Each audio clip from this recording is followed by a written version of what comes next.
I want to show a quick demo of a little experiment I've been trying of having GPT play Zork.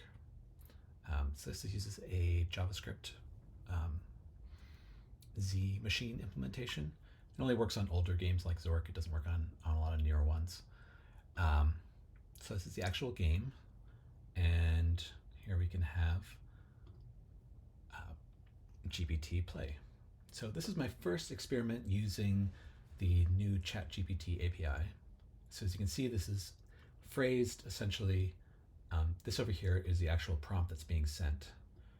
And then down here is the completion that's being given. So here we have the system prompt, it's called.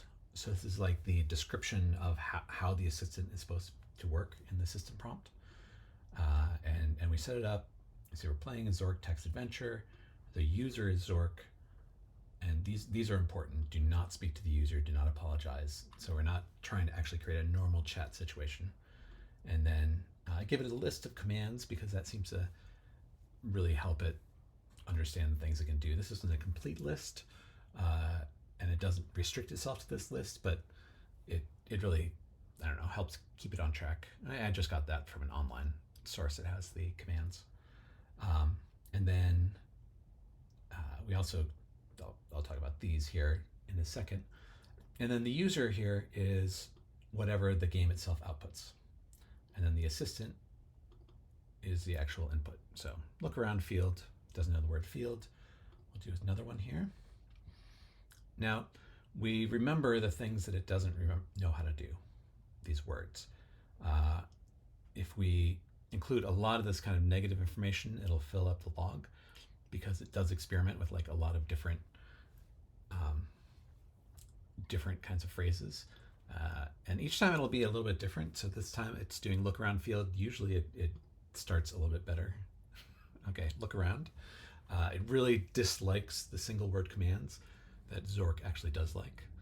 But yeah, so this is kind of how it's going. We'll do another one. In the third one, I start omitting these error messages here, so these don't show up in the prompt anymore because it will kind of like over focus on those words.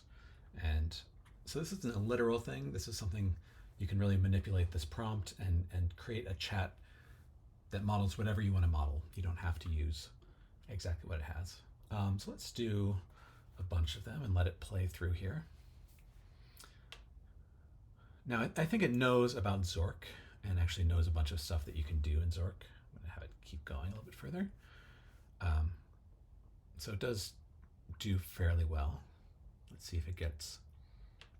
All right, here is where it's going to start getting insistent. Oh, it actually got out of that. Often when it makes a mistake like that and decides it really wants to do something, it'll just like double down and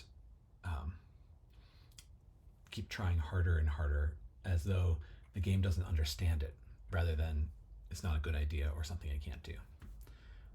So here, again, it always likes to do things that are slightly longer commands.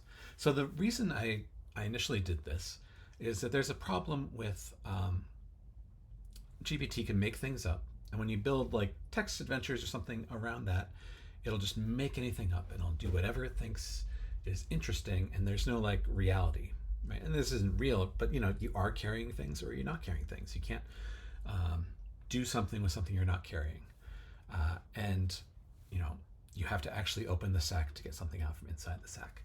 So I thought, oh, this might be an interesting way to use natural language to then create a concrete world in which it's interacting. I don't think it was really successful in that sense because GPT is not particularly good and these commands are not particularly interesting. I think while this feels like a natural language interface to a world, really interactive fiction is kind of a puzzle game. And there are these very limited vocabularies that let you do things in the puzzle. And that's not the same as an open world that has lots of things you're actually able to do.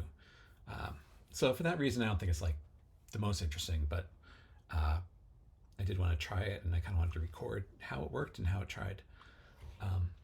See, here's being really good. Every so often, it will decide to do something. I'm hoping it'll do this, where it'll break out of this setup I've given it, and instead it will decide to do something strange, and it'll become really insistent. Um, here's a little bit of a place where it's